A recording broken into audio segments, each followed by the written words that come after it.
تعالوا النهاردة اقول لكم عملنا المسقعة باللحمة الجوسي دي ازاي. عايزة اقول لكم ريحتها خطيرة خطيرة، وفي 4 دقايق بس بتتعمل. الكل هياكل صوابع وراها بعد كده. مفيش حد مش هيقولك انا عايز منك مسقعة باللحمة. بسم الله الرحمن الرحيم. او قبل ما نبدأ الفيديو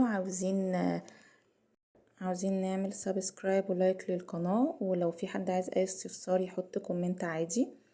اول حاجة نجيب بتنجاية كبيرة بنقطعها شرايح زي في اول الفيديو، والثلاث بطاطسات عادي ممكن تكتري على حسب الكمية بتاعتكم.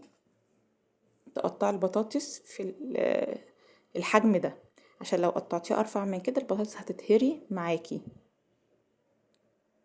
بتجيبوا فلفل على حسب حد عايز فلفل او لا، بتقطعوها وتغسلوها من جوه عشان ما يشطشطش المسقعه.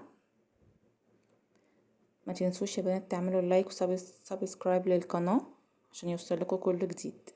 اي فيديو عايزين تتعمل اكتبوا في الكومنت واحنا نعمله الفيديو الجاي.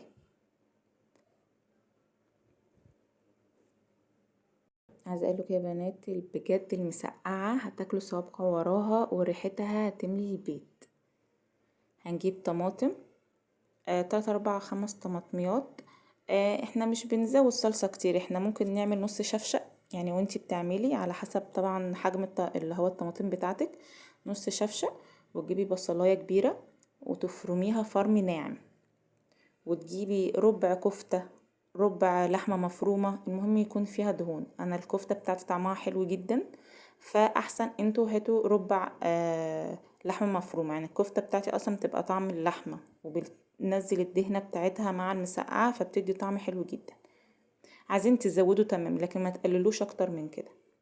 طبعا بتقلوا البصل بتقلوا البطاطس وبتقلوا البتنجان والفلفل، بتصفون بتحطوهم على جنب. لازم تعملوا البطاطس، تقلوا البطاطس عشان لو ما قلتوهاش طعمها مش هيبقى حلو. هو تجيبي تومتين تحطيها في الحله ريحتها تطلع، تحطي البصل مع اللحمه المفرومه بتاعتك او الكفته بتاعتك. يعني انت عادي ممكن تكتري اللي هو كميه اللي هو اللحمه او هو الكفته، لكن اللي هو الربع عادي مفيش مشكله. بصي بتبقى عامله زي اللحمه المفرومه بالظبط. اول ما تدي لون كده انزلي عليها بشوربه الطماطم، عصير الطماطم تتسبك. طبعا حطي التوابل بتاعتك اللي هو الفلفل اسود وملح فقط. ما تحطيش حاجات تانية يعني. اول ما تتسبك معانا بنبتدي بقى نحط كل المكونات اللي احنا هو قليناها. الوصفة سهلة وسريعة وجميلة جدا، وبتعمل كمية كبيرة وبتقعد معاكي لتاني يوم، بتبقى حلوة جدا. بنحطها طبعا اتسبكت. بصي الصلصة بتاعتنا عاملة ازاي، ونسيت يا بنات اقول لكم حطوا معلقتين صلصة. طبعا اول لما تحطوها وتقلبوها ادوها غلوتين مع المكونات. بصوا بقى المسقعة بتاعتنا عاملة ازاي، طعمها جوسي وريحتها جميلة جدا، وكانت قلبة البيت. تحفة تحفة تحفة تحفة. أكلة سريعة هتعمليها لو انتي مش عارفة تعملي ايه في البيت.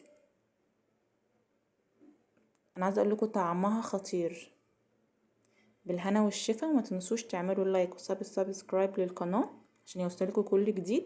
وقولوا لي عايزين فيديو ايه الجاي، اكلة اي حاجة فيديو عايزين تعملوه اكتبوه كومنت تحت. وبالهنا والشفا.